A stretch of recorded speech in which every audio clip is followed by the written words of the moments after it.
A note up top. This episode contains spoilers for PRAGMATA, as well as several of the other media properties that I feel inspired it. If you've yet to play PRAGMATA and want to go in blind, just put a pin in this one and come back another time. It'll be waiting for you when you're ready. It's a sunny Saturday in March. I'm walking to a park with my daughters.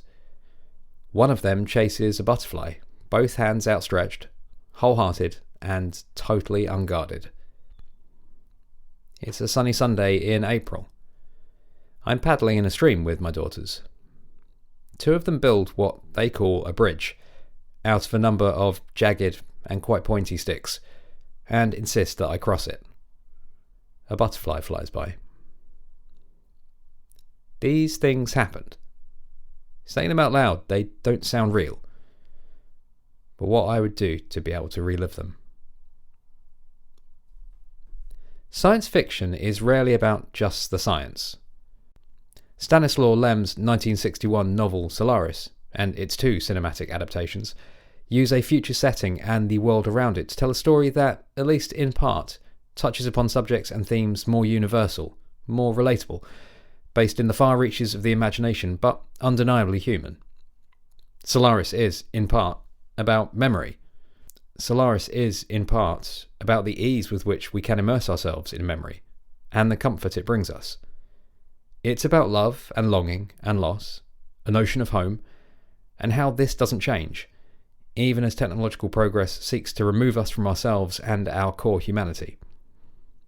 The further science takes the characters in Solaris from home, the more they rely on their histories, their own personal fictions, to ground them. It makes that an easy way out. At the end of Solaris, its protagonist, Kelvin, makes the choice to remove himself from his reality. In his embrace with the avatar of his deceased father, he simultaneously embraces fiction and retreats into the comfort of simulated memories, lost forever, somewhere out there. Solaris is a rare thing. It's a piece of science fiction in which neither the science nor the fiction presents the future as a disaster. This is a genre mostly concerned with dystopias. Stick a pin in a list of science fiction properties from the last 50 years, and you are likely to land on something that showcases a vision of the future that offers progress with one hand and takes freedom, agency, or hope with the other. From Brave New World to WALL-E, from The Time Machine to The Matrix, from a 1962 Czechoslovakian stop-motion puppet cartoon called The Cybernetic Grandmother to Black Mirror to 2025's remake of The Running Man, the vision of the future put forward by media from highbrow to lowbrow and from page to puppet to screen is most commonly one that takes our anxieties about something from the present and uses them as the basis for an imagined tomorrow where that thing now possesses an outsized, negative, controlling influence on our daily lives. The list of works that present the opposite is, by several magnitudes, shorter. It's also an area of culture with no definitive canon. Searching online reveals a few leads, though these are, frankly, and to my shame, short lists of books that I've never heard of. Maybe this is what the AI that feeds the search algorithm wants me to think. Now, there have been efforts to provide an alternative to this. One thing that I am aware of, and that I do remember, is Project Hieroglyph.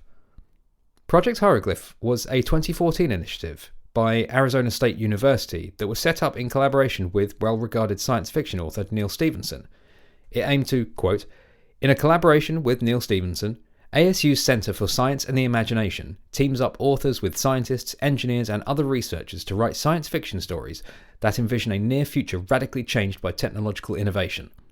The project aims to break out of the gloomy dystopian rut that dominates so many of our visions of the future by inspiring people to think critically and creatively about science, technology and society.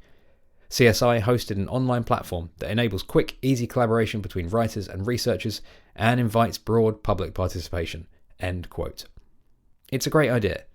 It is, surely, healthier to envisage a future where our quality of life is enhanced by advancements in healthcare, renewable energy and clean transport, rather than the same in automation, artificial generation and surveillance. What is the long-term effect of decades of dystopic fiction? If we've already calcified the idea of tomorrow as something to fear, less Jetsons, more Hunger Games, what's the point in trying to change it? What is the effect of having already written the history of the future? Project Hieroglyph didn't have the answer. The Guardian's report on this described it as being deliberately naive, saying, quote, "Stories such as Cory Doctorow's The Man Who Sold the Moon are a veritable hymn to the culture of Silicon Valley and tech startups, but deftly wave away the parts these cultures play in today's corporate capitalism and all the inequalities that come with it." The Hieroglyph anthology returns again and again to the idea of lone industrialists and entrepreneurs fueling innovation without effectively addressing the real-world greed and exploitation practiced by these competent men. It's no coincidence that this hyper-capitalist future is represented in Project Hieroglyph by a giant tower. These optimistic futures may well be better for those occupying the top floors of our unequal society, but they offer less hope for those stuck in the lower levels. End quote. The idea that science fiction can present an optimistic vision of tomorrow seems to grow less likely with every passing year. Even the broadest description of where we find ourselves sounds like the setup for any one of the sci-fi dystopias mentioned earlier. In 2026, the intersection of business and technology has wreaked havoc on the lives of everyone it touches.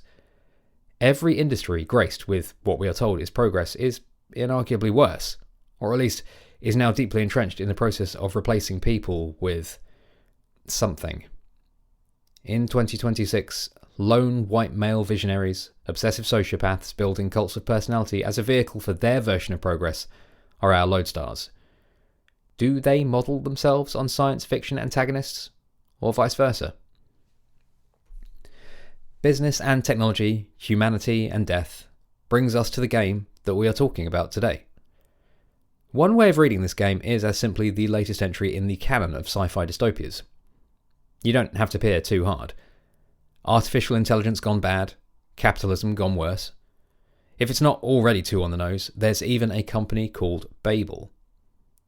But, looked at from another angle, the game we're talking about today is a work that exists in the same lineage as Lem's novel. Solaris, in its cinematic form at least, is for all its fantastical conceit and abstract imagery, humanist. Something that wants to set aside the setting, something that emphasises the persistence of human connections. Maybe this game does that too. This game is big business, from a big business. This game is a sterile, frictionless, high-spec vision of science fiction, and of science fiction gaming. And this game is grounded, relatable, human, an extension of the ambitions of Project Hieroglyph. Perhaps the combination of these warring impulses is a new direction for a genre. Or not. This game is real and unreal, and today we're going to talk about that. Hi, I'm Andrew. Welcome to Dialogue Tree. This is episode 41, Simulacra Fantastica, the seamless science fiction of Capcom's PRAGMATA.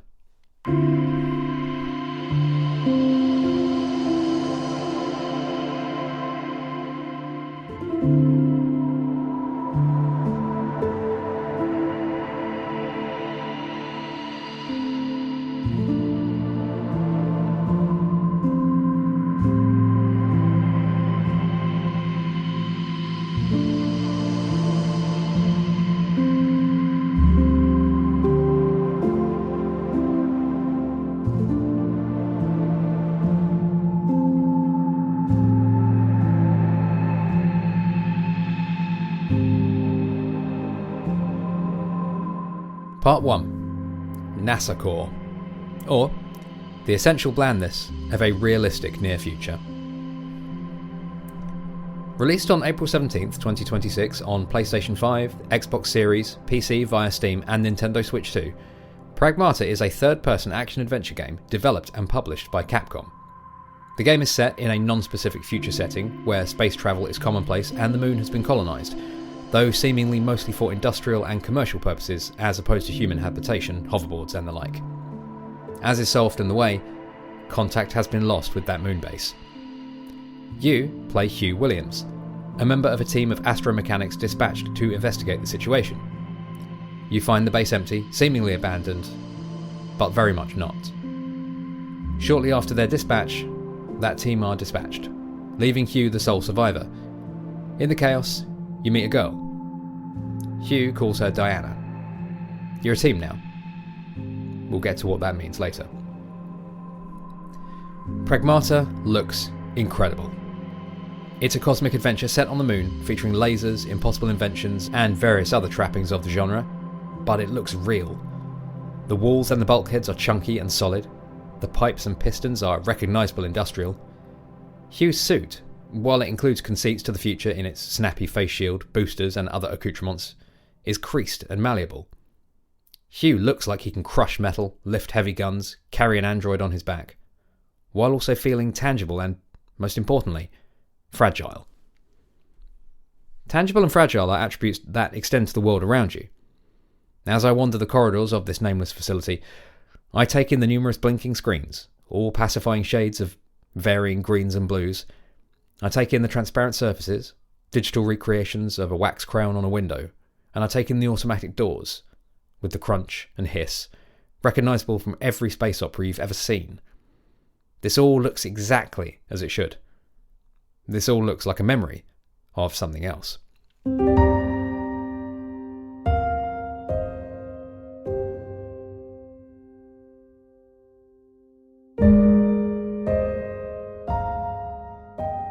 Capcom, as you may be aware, have been on something of a tear recently. This is a non-exhaustive list, but just as a broad overview, since 2023 they have released Exoprimal, Resident Evil 4 Remake, Street Fighter 6, Kunitsugami Path of the Goddess, Dragon's Dogma 2, Capcom Fighting Collection 2, Marvel vs. Capcom Fighting Collection, Monster Hunter Wilds, Monster Hunter Stories 3, and Resident Evil Requiem. In most cases, these are not small games. How they have maintained a regular release schedule of titles of such scale, budget and scope remains something of a mystery. Nintendo are the only point of comparison in terms of release frequency, but they work with different scales when it comes to sheer size and fidelity. Capcom have, somehow, hit upon a formula for quality and quantity. And I did this next bit so you don't have to. Taken collectively, and including PRAGMATA, those games have a Metacritic average of 84, and that's even including Exoprimal's See Me After Class score of 67. Now you can look at these games and see some consistencies, most prominently in the 3D third-person ones. The characters in the worlds of Raccoon City, the Forbidden Lands and Vermund all have a similar weight and gloss. The way they move, run and jump is all of a piece. Different, distinct and always well realised and painstakingly rendered looks, but still clearly products of the same technology. Craft, creativity and, good gameplay ideas are present, and Capcom should be lauded for this. It seems logical to attribute a big part of their ability to crank out a large number of high-spec titles in a short time frame to the technology that underpins each one. The RE engine is only an engine, but in a world concerned with the dehumanising effect of the synthetic replication of human experience, it feels like more than that. This engine, this ability to copy and paste and repeat, is at the core of PRAGMATA. It's the latest off the RE engine production line. It may be set on the moon, but it still looks and feels familiar. This is a game lauded by many for its evoking of a simpler time, for its resemblance to third-person shooters of the Xbox 360 era, and I don't think this is an accident. In an interview with PC Gamer, game director Cho Yonggi said, quote, "There are a lot of really unique and interesting games that came out back in the Xbox 360 or PS4 generation, and I think if people are feeling that we have something of that magic in the game, that's definitely a positive thing. So it's very good feedback to hear." End quote. How exactly do they create this magic?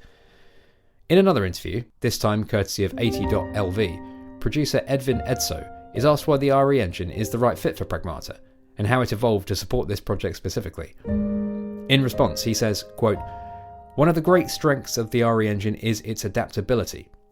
For each title at Capcom, we can adapt the engine to the project's needs, and also update the engine as needed for the title." End quote. It's a suitably efficient answer for the project. PRAGMATA is a game and game world built on the adaptation of its genre forebears, all expertly synthesised into a cohesive whole by experienced, well-versed practitioners. As I wander around the corridors of this nameless facility, taking in the various genre tropes and traditions, full of 3D printed replicas of everything from food to weapons to children's playthings, I am myself immersed in a 3D printed replica of experiences past. the echoes of the games that came before it ringing louder as I press on. Pragmata's clean, white environments are pure corporate sci-fi, almost comically predictable in their pristine sterility. That's the world of this game, so it's a valid artistic choice, as much as it is mildly ironic. Delphi, the corporate body behind it all, the Umbrella, the Shadaloo, are the company taking humanity and human creations and quite literally recreating them out of a finite, mineable resource. The great mistakes of the 20th and 21st centuries carried forward into the great whenever of this game, comfort replicated at an incalculable cost. What is the line between Delphi and Capcom? Pragmata is beautiful, detailed, and rewarding to just look at. Pragmata is also a little too familiar, a little too recognisable. A visually comforting and corporately sponsored version of the future.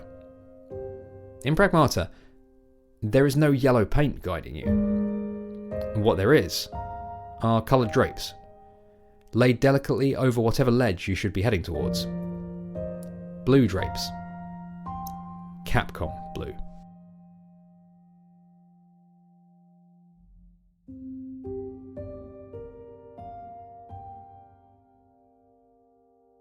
Which brings us to Diana, in her Chun-Li coloured duffel coat, her, yes, Mega Man hued sleeping bag. She is branded by Capcom as much as she is branded by Delphi. She is simultaneously knowing guide and helpless dependent, an artificial intelligence possessed of limitless knowledge but somehow unaware of things like birds and the ocean. Diana, much like the world design, is an example of a developer having their cake and eating it too. She is endlessly powerful, a walking, talking Deus Ex Machina, and simultaneously endlessly vulnerable. An innocent kid fascinated by cats who activates our protective impulses with remarkable efficiency. And we'll come back to Diana later, but this point of a developer managing seemingly conflicting ideas to create a frictionless whole applies back to the game world. You are marooned on a sprawling space station that seemingly extends over the surface of the moon, yet you are confined to a noticeably linear collection of narrow corridors and claustrophobic kill rooms. I am in the vacuum of space, but I never get lost.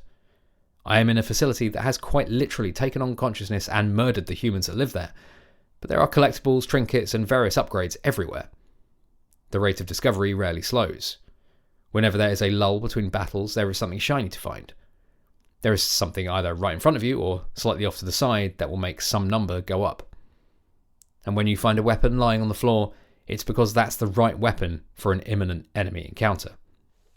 This is a game that never wants you to think too hard about where to go or what you should be doing. Progress is served to you second by second, direct and, yes, frictionless. Every few rooms or so, you can unlock a gate to return to your hub, an area known as the Shelter, which restores your health and refills your health regens, and from where you can upgrade your defense, offense, hacking, your weapons, your chips, and your mods, from where you can play out a small social sim with Diana. More on all of that later.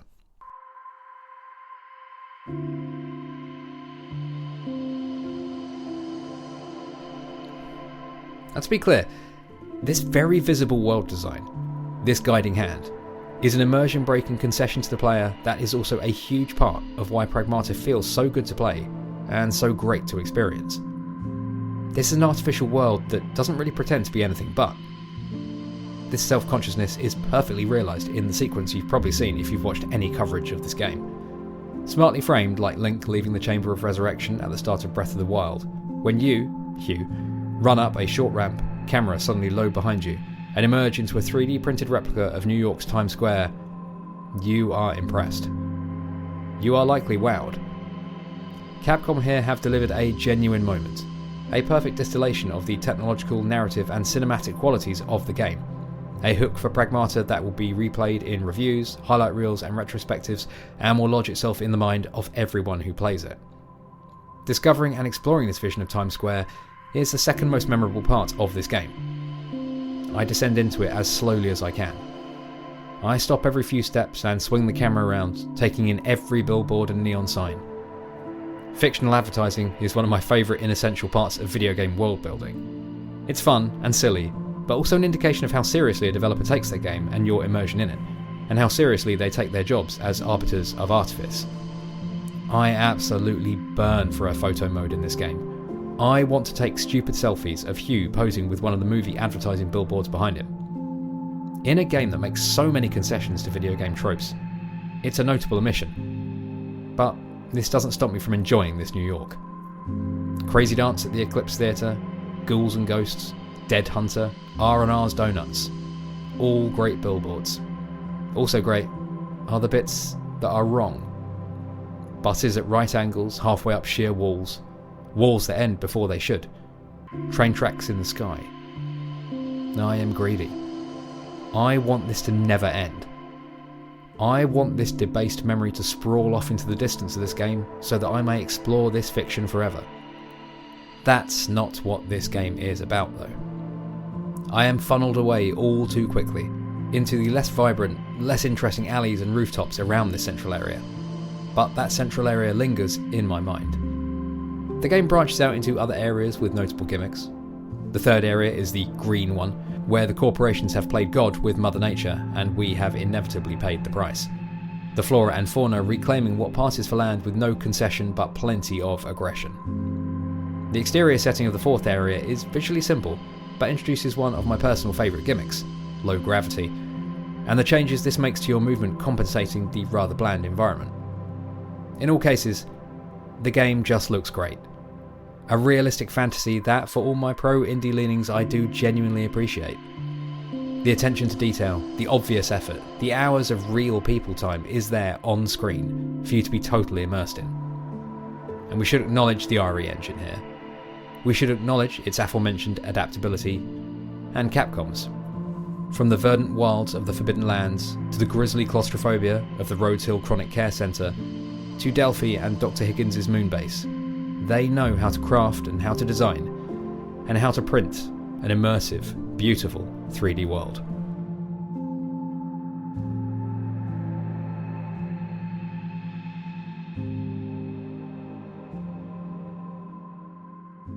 Part 2. Artificial Intelligence, or the mechanics of a puzzle shooter. The way it looks is the second best part of Pragmata. The best part is the way it plays.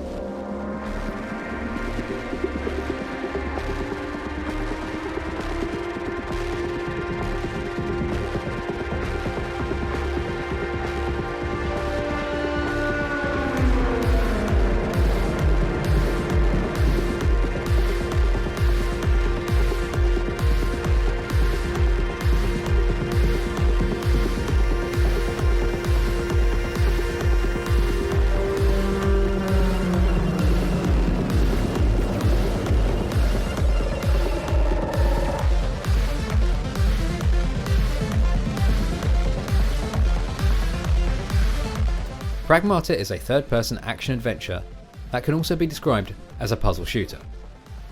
Let's return to that setup. You play Hugh Williams, a member of a team of astromechanics dispatched to investigate this situation. You find the base empty, seemingly abandoned, but very much not, and shortly after their dispatch, that team are dispatched, leaving Hugh the sole survivor. In the chaos, you meet a girl that Hugh calls Diana. You're a team now. A robot approaches. You draw your gun. You aim with the left trigger, and you shoot with the right. The bullets bounce right off your target. No good. Diana extends her hand, her eyes awash with binary. She hacks the robot. A couple of panels on it open up, revealing weak spots. You draw your gun and aim with the left trigger, and shoot with the right. The robot goes down in a couple of shots. That's better. And this is what you do for the majority of Pragmata's campaign. You encounter a variety of enemies, from humanoid walkers to upright tanks that resemble Robocop's Ed 209, to flying drones to samurai, from invisible spiderbots to absolutely horrific oversized babies. You deal with all of them in the same way. Target the enemy with the left trigger, and the camera lurches to the right to accommodate a grid that pops up on screen. It might be 4x4, 8x8 or 16x16 or anywhere above this, depending on the strength of the enemy. One square is illuminated yellow. Another, somewhere else on the grid, is illuminated green. Your face buttons become a directional pad, and you must direct the yellow square to the green. Doing so completes the grid, completes the hack, and reveals the enemy weak points. The grid disappears and you take aim and you shoot, and hopefully you are quick enough and accurate enough to unload enough bullets into the target to drop it before it rearms itself. And this is what you do for the majority of Pragmata's campaign. This campaign has been praised by many for its brevity. Its 8 to 12 hour runtime held up as a rare example of a big budget game that avoids the traps of other big budget games. My completed save file says 11 hours. It feels like double that, because Pragmata is an inherently repetitive game. The complexity evolves, but the basics don't. What you do in the final battle is the same as what you do in the first. The use of this mechanic is repetitive, but it is also brilliant.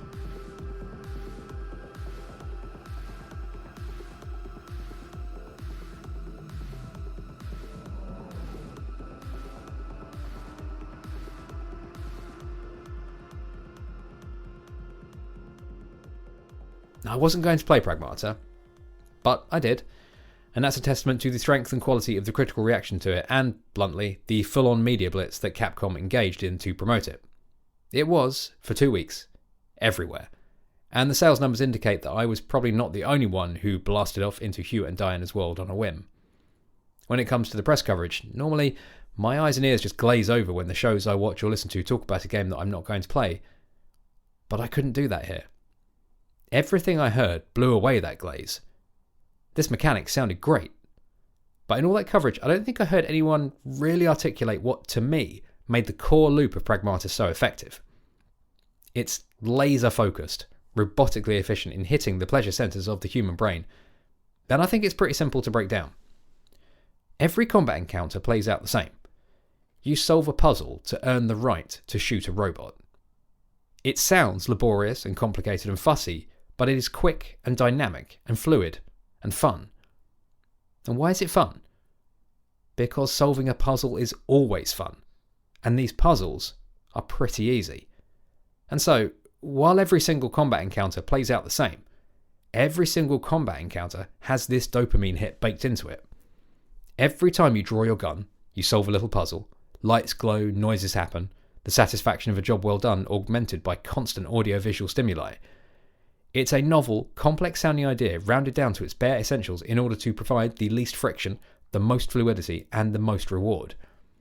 If you have been on the fence because you thought the whole conceit sounded too busy, too left brain, right brain, just too much, be advised that it is not. This mechanic is brilliantly refined, the 6 years of development and delays evident in the absolute professionalism on display. So let's talk about that. Much like the player-friendly world design that leads you by the hand through Capcom's linear world, the puzzle shooter mechanic of Pragmata is designed with the same concessions to you in mind. Everything about it is considered and concerned primarily with your enjoyment of it.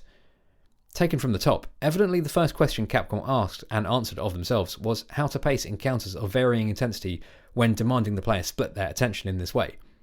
Accordingly, most robots are as slow as molasses, clunking towards you with generous lethargy. You have a lot of time to solve every puzzle. By the time the enemies do increase in number and pace, you have likely got to grips with Hugh's mobility. This is another element of the game that has received praise, many critics lauding the amount of movement options you have.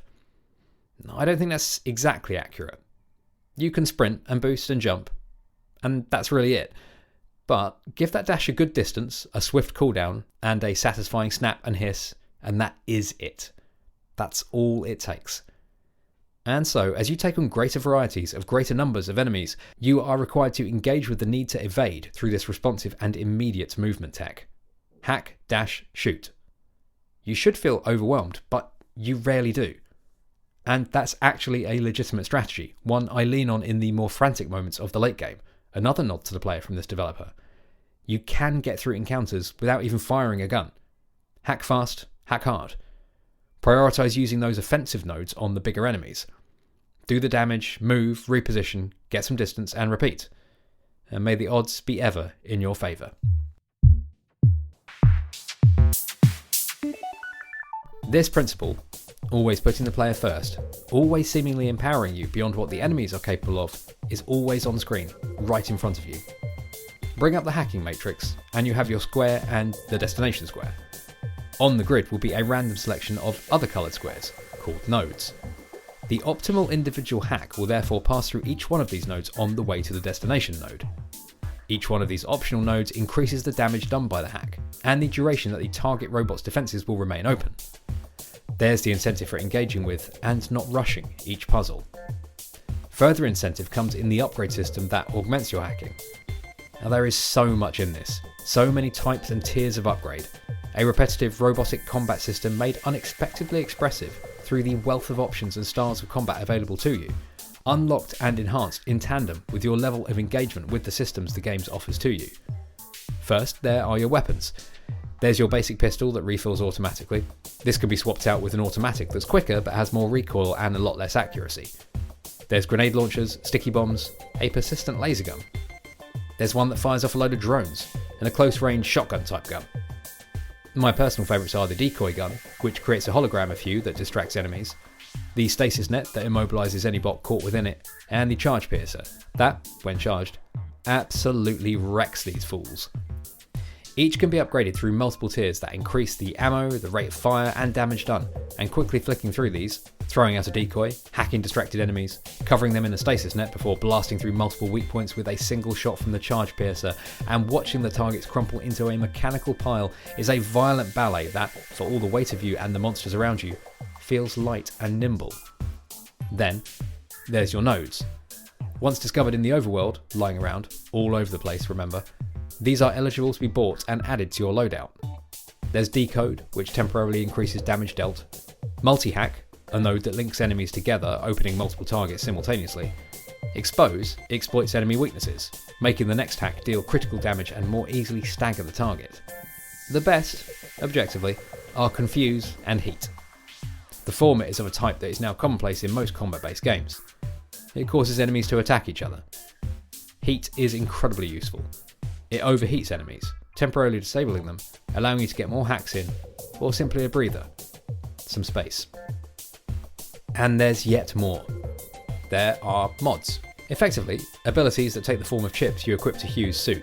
These are varied, coming in 4 flavours of attack, hacking, defence and support. They mostly increase stats by a certain percentage, or give you a big increase in one area in exchange for a decrease in another, and these are many. There are 40 of these things in the game. I am fairly Catholic in my choices. I roll with early game mods, hardened suit, close quarters and long range targeting for much of my playthrough, as they are the ones that make me stronger in the most generic ways that I don't need to consider a compromise for. You can, of course, earn more mod slots for your suit. There are other upgrades to your basic abilities. You can improve your thrusters, the things that allow you to boost and float across small gaps. You can unlock fast moves, a bullet time style dodge, critical shot, an execution move, and more and more and more, and also the deletion protocol, a Super Saiyan mode triggered by a meter that again, of course, you can improve the rate of build. You upgrade all of this with the currency, Lunum, which is all over the place, and Pure Lunum, which is not. You can find both in the game world, in each of the 5 discrete areas that Capcom present. You can find more of both in the VR missions accessible via the shelter. And these are great. Design flexes from a confident developer who wanted to fully showcase the malleability of their mechanics, but smartly confined these highly scripted, highly designed instances to this entirely separate space, where they are allowed to make sense, where their fabricated nature can stand alone and doesn't need to be illogically woven into the fiction of the narrative environment. You talk to Cabin, a chirpy little robot that I imagine a lot of people hate, but as he looks like an electronic pager on legs, I find cutely endearing. And you do these missions, platforming or combat challenges, each testing a specific application of a specific mechanic, and earn rewards based on your performance. These can be currency, additional mods, nodes or outfits, fun distractions that enhance the central experience. A round of applause there. This system, the little world around the outside of Pragmata, feels so obvious, but it's obviously not. And it's obviously neither simple nor trivial to implement because it's so rarely done and so rarely this compelling. This part of the game appeals to the part of me that loves short, self-contained challenges like the single-screen platformers that I keep going back to, and it's just another example of the player-friendly design of this game. If you want to grind, to max out any ability, or if you simply hit a wall in the game, these challenges are here. The multi-tiered reward system means that you don't need to excel in order to get something out of them. You engage, you are rewarded. This game constantly gives, which is great for my ego, but less so when it comes to immersion. Maybe the artifice is a commentary on itself. Maybe in constantly reminding you of the fact that you are playing a game, Capcom are deliberately speaking to the increasing presence of known artifice in our lives, our willingness to trade responsibility for our experiences for pure comfort and frictionless progress. We have been conditioned to not expect any kind of slowdown in our media experience. Autoplay suggested music? Sure. Next episode starts in 10, 9, 8? Sure. Our true intent is all for your delight. PRAGMATA is a work of seamless, frictionless, player-first design. PRAGMATA is a work designed around you. PRAGMATA is like a service. PRAGMATA makes me feel like a toy. PRAGMATA makes me feel great.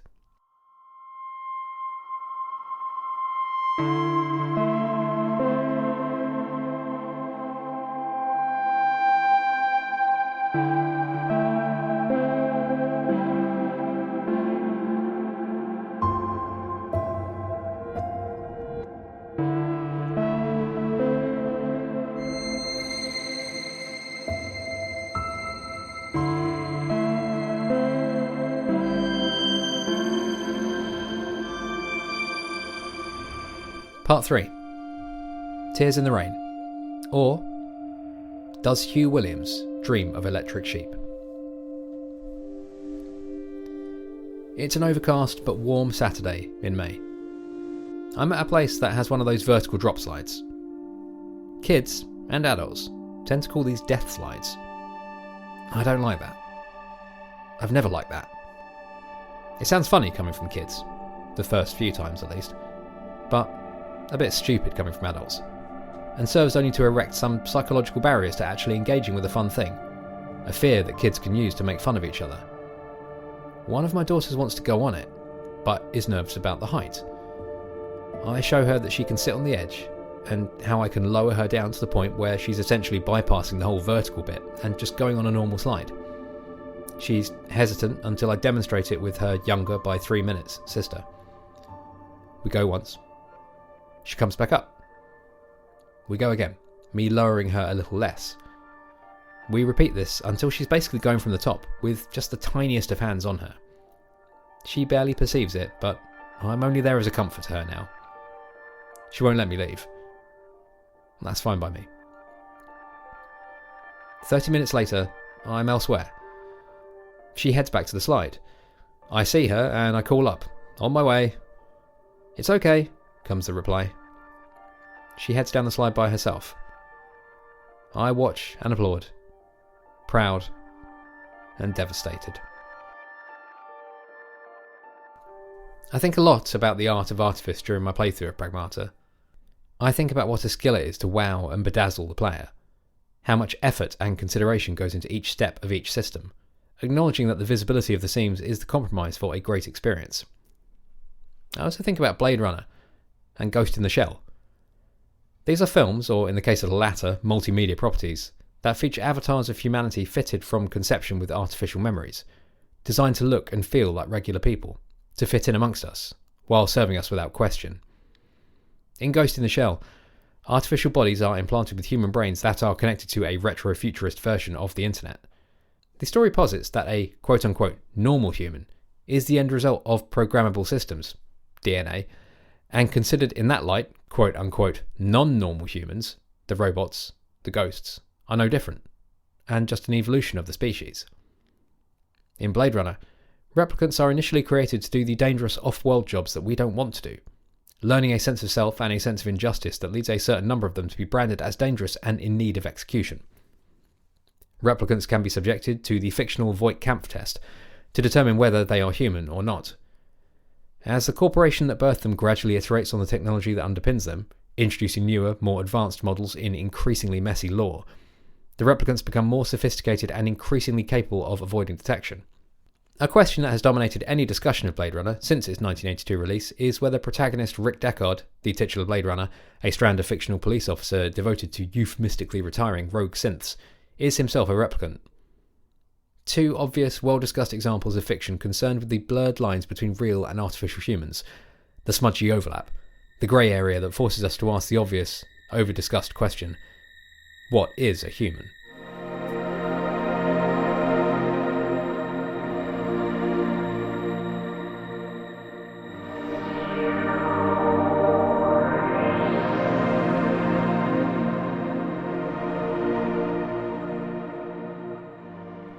The character of Diana and the relationship between her and Hugh has been a strong talking point around Pragmata.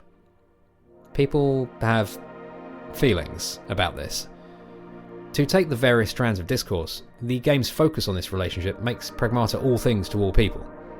It's a sad dad game. It's not a sad dad game. It's a stealth parent simulator. And it's a stealth fix for the Japanese birth crisis, and it's also a vehicle for some truly alarming stuff not worth discussing here.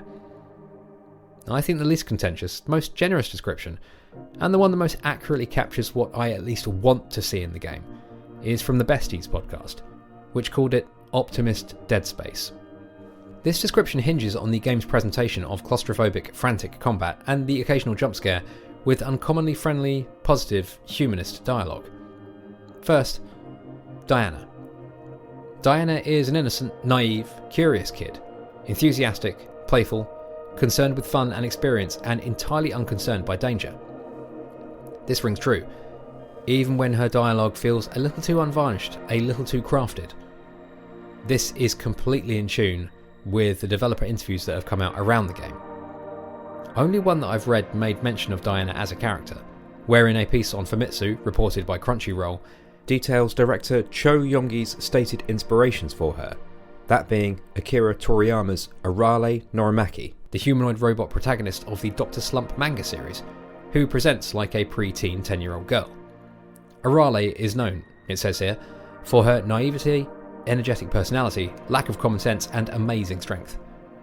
It sounds familiar, and feels like a sound, noble inspiration, and again, exactly what I want from this story and this character. Diana should be these things. A more common talking point, however, is this. In 3 separate interviews, the conversation focuses on Diana's hair, and the technology that makes it look the way it does. Diana, in her Capcom branded coat with her advanced hair technology, is a product. We are constantly reminded of this in the game, and it's clear why. That's how the developers think of her. On the surface, at least. There is a reality to Diana. You might not be a parent, and if not, you might be sick of hearing the perspective of such people with our complaints about how we don't have time for this or that, and how we have earned the right to only play certain types of game, usually easy, low engagement ones, and how we are sentimental to a fault and full of unearned gravitas and advice and one-dimensional wisdom. And I'm sorry for adding to this, but there is a reality to Diana. Her dialogue may occasionally make you groan in its sheer obviousness and absolute lack of subtext, but that is one of the more down-to-earth aspects of this game. Children are unnuanced. They often spiral off into more fantastical and whimsical directions than even Diana does. They may experiment more with noises and sounds and imaginative collisions of words, but they are as unvarnished as her. Diana is interested in everything. She is excited by everything. When you are back at the shelter, she frequently runs off, imploring you to wait and that she has something to show you. She returns with a picture of you and her. She is proud and excited and concerned entirely with impressing you. Children do this. You find trinkets around the game world, replicas of various toys and other stuff, and you give these to Diana, and she is always delighted by them. You can watch her interact with them, exploring and learning, like children do. You can talk to her, and you can play hide and seek with her. You don't have to, you don't need to, but you can. Hugh is a typical early middle-aged white male protagonist, only with the rough edges sanded off. There's no messy divorce or estranged children, no vague I've done bad things backstory, just a working dude, full of uncommon positivity and even less common encouragement. And so, the relationship between Hugh and Diana is simultaneously a hook for the game and stick with which to beat it. This duality exists entirely because of the duality in the presentation of their relationship. It is, on one hand, a believable partnership. They need each other, so they stick with each other. Hugh knows stuff, and is on the surface an impressive physical protector, so Diana looks up to him. Diana is a kid, an invincible, impossible robot kid, but also a vulnerable, believable human kid. So Hugh, and we, want to protect her. These simple truths pull us in and have us invested. On the other hand, the hackneyed, soporific, sometimes achingly predictable dialogue almost does the opposite. For every honest interaction, there will be one that makes your eyes roll and your teeth grind in such a way that pushes you straight out of the world and back into our reality. Hugh, offering homespun wisdom so worn and so dusty that it often feels like a joke, becomes a hard sell. Diana, for all her humanity, is undermined by Hugh and his shallow, surface-level insights and personality. And this is because Hugh Williams is an android. Or a replicant, or a synth, or a pragmata, or whatever other designation you want to give him. But it's there in the shallow, unexplored backstory, a classic trope of science fiction androids.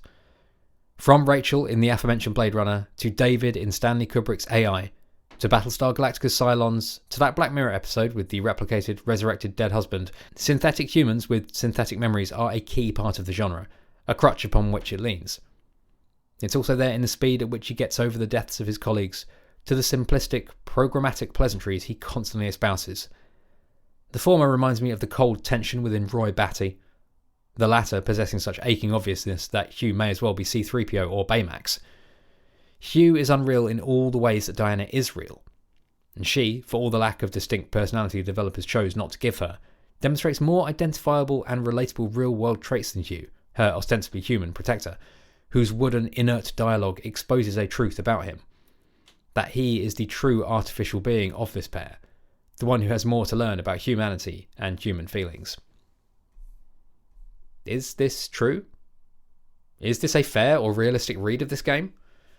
Is this a question the writers and developers considered, let alone one they wanted asked?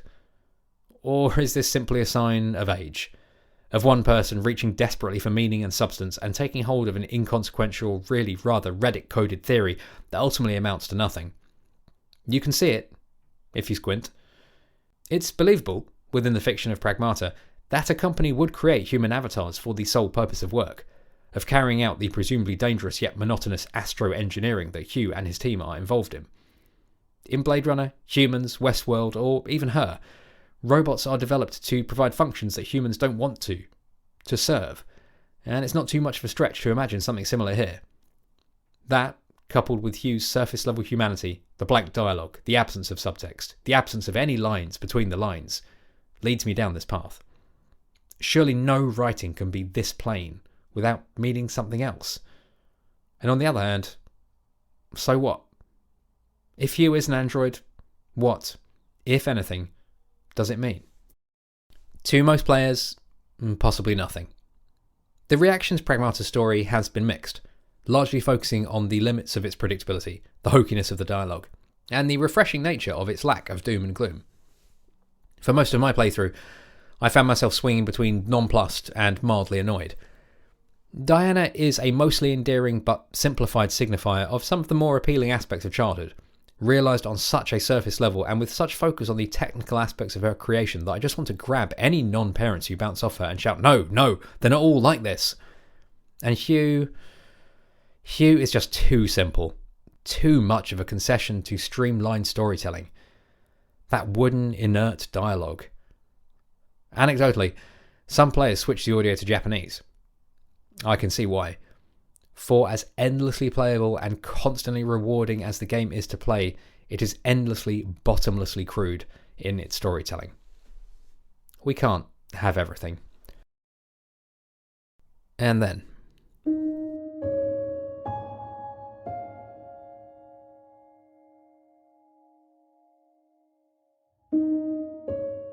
shortly after the final boss, and long after Hugh is wounded and mortally infected, known to us, but not Diana, the pair walk through the final corridors and between the final bulkheads of the game, slowly, towards an escape pod. For the duration of the game, Diana has been standing on two convenient little footholds that pop out of Hugh's spacesuit, like a chunky human buggy board. As Hugh moves, staggers, slowly on, he jokes, "Once we're back on Earth, you can walk." Diana responds, "Hey, I can walk," and hops off. She jogs on ahead. "You'll be back on me in no time," he says. I say. She jogs, Hugh walks. She disappears around a corner, and Hugh staggers and stops. He can't keep up. I catch my breath. As Diana disappears around that corner, out of sight and out of reach, I panic. Not because I think Diana is in danger, but because I know that she is not. In the course of the events of Pragmata, Diana grows, and at the end, she no longer needs Hugh. She doesn't actually realise it, but Hugh does. He realises that his role now is to let go and be left behind. In the course of the events of Pragmata, both in-game and out of it, I recognise this in myself, something I've always been aware of because all parents are, but now have to reckon with more totally. My oldest daughter moved on from this little period of life fast, and I barely noticed. That time when they are like Diana, old enough to be fun, active, independent, curious about the world, and capable enough to engage with it, but still young enough to rely on me for stuff that makes me feel important, is short. For the two younger ones, we're closer to the end of it than the start now. When Diana disappears around that corner, out of sight and out of reach, I see the disappeared years. I see the memories I have, and I hate myself for the ones I've forgotten. When Diana disappears around that corner, I am confronted by my transience, by time, and by the end. When Diana disappears around that corner, I am back by the river, watching them build a bridge. I am at the bottom of that slide, watching her throw herself down it. I am helping her onto a two-wheeled bike for the first time, and then I am running along behind as she cycles. I am playing dress up until the clothes no longer fit. I am playing games with imaginary characters until they all move on. I am helping her climb her first tree, then simply standing watch as she disappears into the branches above. I am introducing her to crayons, pencils and paints, and I am drawing for her, and I am painting with her. I am being given pictures and paintings until I am not. I am holding her hand as she walks on a wall until I am not. She is climbing over car seats, drawing on walls, making dens out of washing baskets, and then clearing out the kitchen cupboards to fill those dens. She is pouring glitter everywhere, hiding toys in bags, leaving shoes in flower pots. She is taking a sock and filling it with pairs of pants, and then drawing faces on it, until she is not. We are dancing in the kitchen, until we are not. I am awake with her in the night, comforting her, until I am not. I am holding her hand as she drifts off to sleep, until I am not. I am watching her chase a butterfly, hands outstretched, unguarded.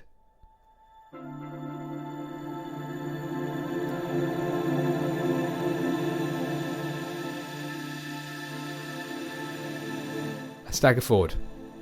A forced walking sequence, one last touch of artifice that in another game I would find trite and annoying, but here simply drives the emotionally devastating point home. I press the stick harder and harder to try and make Hugh move faster and faster. I'm desperate and still holding my breath. Diana reappears and I am relieved. She's found the cargo ship that will get us off this terminally damaged space station. She found it, not me. Pragmata ends in the most obvious Hollywood kind of way. The adult necessarily sacrifices themselves for the child, who escapes with the promise of life. The future is preserved. There will be a tomorrow. It's achingly obvious, but still. As Hugh calmly, programmatically sets about ensuring Diana's survival at the cost of his own, I see, finally, his humanity.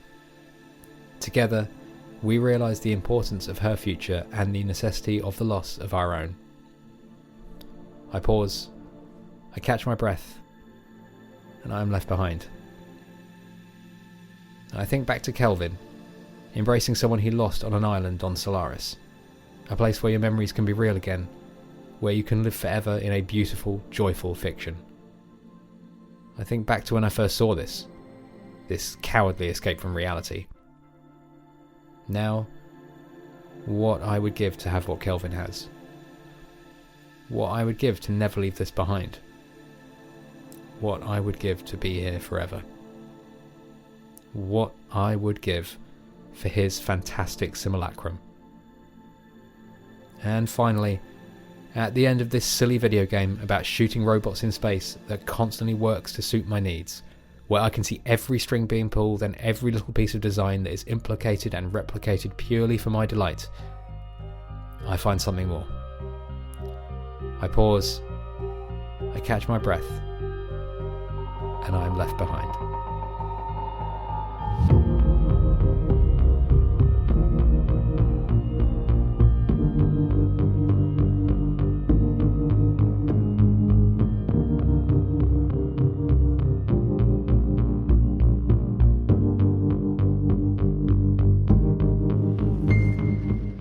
Thanks for listening.